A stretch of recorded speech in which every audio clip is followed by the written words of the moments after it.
In this lecture, we're going to be discussing photo filters and a couple of other things to, complement it or supplement it or whatever it is. I really want to start to show you some of the other ways that we can do color corrections or color balances or color adjustments in our images. So to start off, what I'm going to do is I'm going to use a photo filter. Now, not a lot of people use them. They're just not quite sure what they're good for or how they can be used. So let's go and do that. Now, before we go in and bring them up, I just want to talk quickly about photo filters, where they originally came from.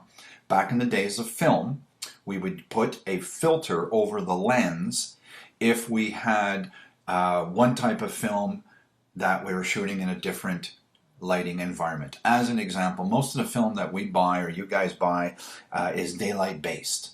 All right, so when we used to go to the store and buy our Kodak film or a Fuji film or Agfa films, all that stuff, it was daylight based, daylight balanced. All right, now if you took that film camera with daylight film and took a shot inside in your living room without a flash in the evening when you had your lamps turned on, you always notice that you had this orange glow to your images. And that's because of the color temperature given out by the incandescent lights, and then the fact that your film was balanced for daylight. All right, so what we would do is, if we were in that scenario, we would actually put a filter over. All right, so I'd put a blue filter over to filter out or add in the blue that would have been missing from having too much, the yellowish stuff come in.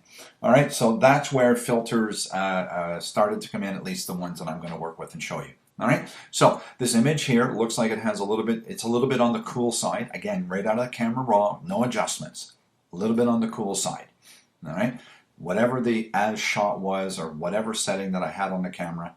All right, so here we go. Let's go under the let's see, layers, new adjustment layer, and come down here and choose photo filter. All right, so I'm going to just not even give it a name. I'm just going to click OK to get to it. And you can see by default, we now have something a little bit warmer. By default, we're also in the warming filter 85. All right, and it's at a default density of 25%. They all come in at 25%. If I was to click on this menu, you'd see that we have about 3 different warming filters. We have 3 different cooling filters. All right, and these are the filter numbers specifically for professional photographers. When we're looking to buy or add on a filter specific one, we just say, give me the number 80, give me the number 85 or the 82 or whatever. All right, and then of course there's always these other filters that were always available to us, such as a red filter.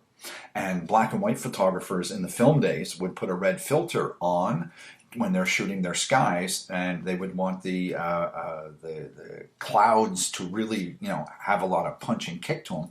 All right, they would use the red filter for that to get things to work that way. All right, yellow filter, again, why would you ever use that? But a lot of these filters are black and white filters. All right, and one of the things I used to do is use a yellow filter when I was shooting black and white.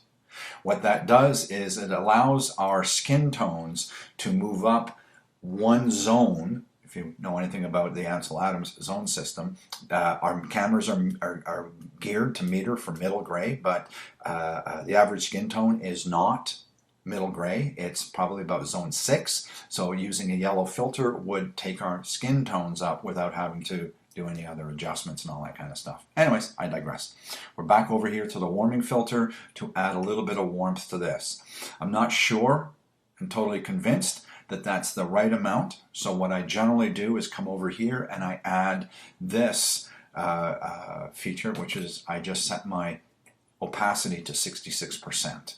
All right, now I can turn it on and turn it off and say, okay, well, that could be an acceptable end result. I'm not saying it's perfect, but I'm saying it's an option. All right. The reason why I choose 66% is, again, with this, go to an extreme and then retreat back to something that's usable.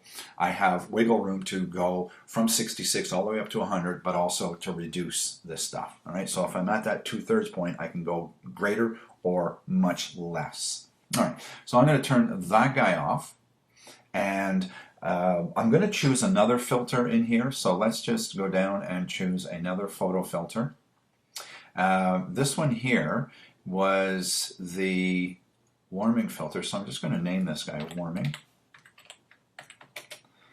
85.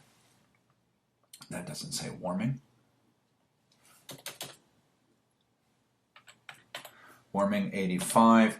And this one, I'm going to come over here and I'm going to choose the sepia. And I'm going to leave that at that value there, that value. I'm just going to come in here and put this at sepia. And there we go. So now I've got the sepia at 25%. And the opacity of the layer itself is at 100%. You can see that there is a little difference. I'm going to come back down to this guy and say this, that, this, that. Maybe I'm going to take that down a couple notches. All right. And come back to this guy and do that. Turn off this. Okay, either one, again, either one are acceptable, getting away from the cool tone that we have in here. So, you know, if we had an image that was a little bit too warm, we'd use a cooling filter. You might want to come in and use a blue. I'll let you experiment with the different warming ones in here. What's the difference between this one and that one? Very little. Very, very, very little. It's more for specific films that were used, and they would be geared for that film in a certain type of lighting environment. All right. So now that we've gone through and I've shown you a warming filter and now I've shown you a sepia toned filter, now what I'm going to do is I want to bring up a levels adjustment layer, and I'm going to use the mid-tone eyedropper to click on an area. All right, let me explain that as we go through this. So I'm going to bring up a levels dialog box here. All right, now inside the levels dialog box, obviously we can see our histogram and all that kind of stuff, but we have these little eyedroppers here. All right, and I'm gonna show you about the black and white eyedroppers in a minute, but since we're talking about color adjustments and color balance, I thought I'd show you what some people call Photoshop's color balance tool, and that would be the mid-tone gamma or the gray point, set gray point eyedropper. All right, so that's what we have here. And what I'm going to do is I'm going to click in some areas that I know are gray. I know they to be neutral in some respect, and we'll see how we get our color shifts. So I'm going to click in this area right down here. I'm going to give it a click, and you can see that that warmed things up. Based on, you know, clicking on something that you know to be gray, or at least think you remember it being gray, will change based on the kind of light that is actually falling on it, direct sunlight or not. So I can come over here and we went a little bit cooler. This gave me something a little bit warmer. If I come over here, I got something cooler again. And if I come over to this wall over here and click on that, that goes way wild. But, you know, it's a no neutral, and there's a brighter no neutral. This is just absolutely going crazy. All right, so I think I'm kind of liking this a little bit better than that, that's for sure. But now, why don't I just take a look and see what this microphone is going to do. All right, so what I'm going to do is I'm just going to come down in this area here where it's kind of darkish, and I don't have any of the little speckling that I have there. I don't have any of the speckling down here. I'm just going to click on that and see if that kind of does it for me. So I clicked in this area, I got a color balance adjustment. I clicked over here and it turned it too frickin' warm, and I come over here and it doesn't do such a bad job after all. So let's see, that was there before. Now it's kind of warmed it up a bit. Notice that I'm always going to the warming up option. All right, so why don't I just come in here and double click and call this one set white balance. So we know what we did with that one. All right. What I'm going to do is I'm going to turn this off, and I'm going to bring up another levels adjustment dialog box. I'm keeping them all separate here so you can actually see and follow along at a later date. So I'm going to bring up a new one here.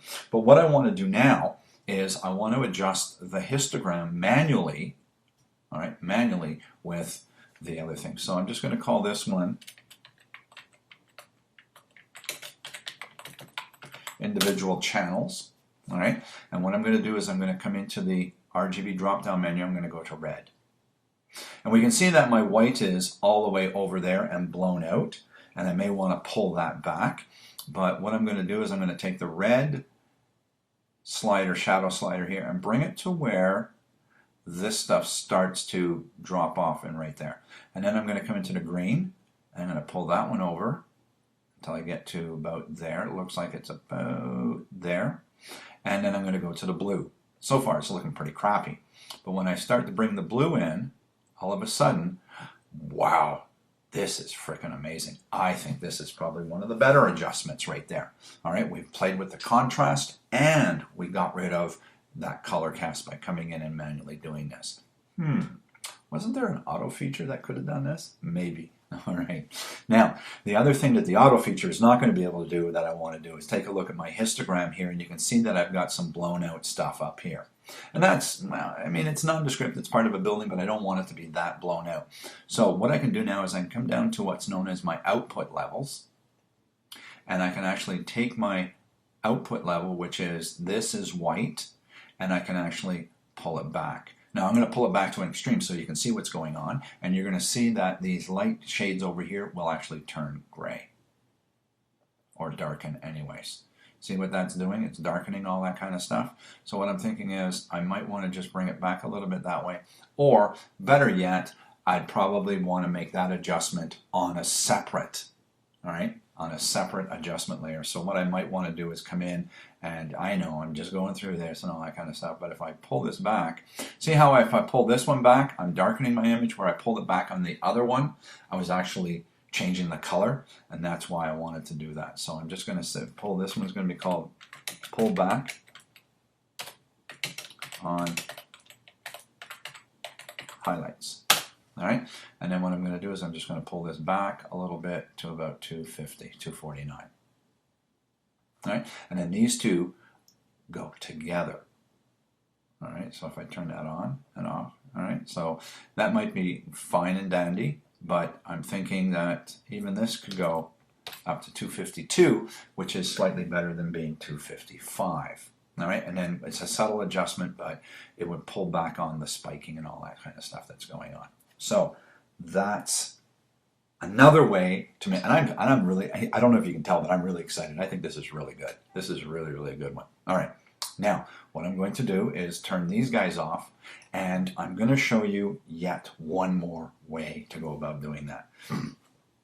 All right, and to go about doing this, we're going to actually set our black and our white points.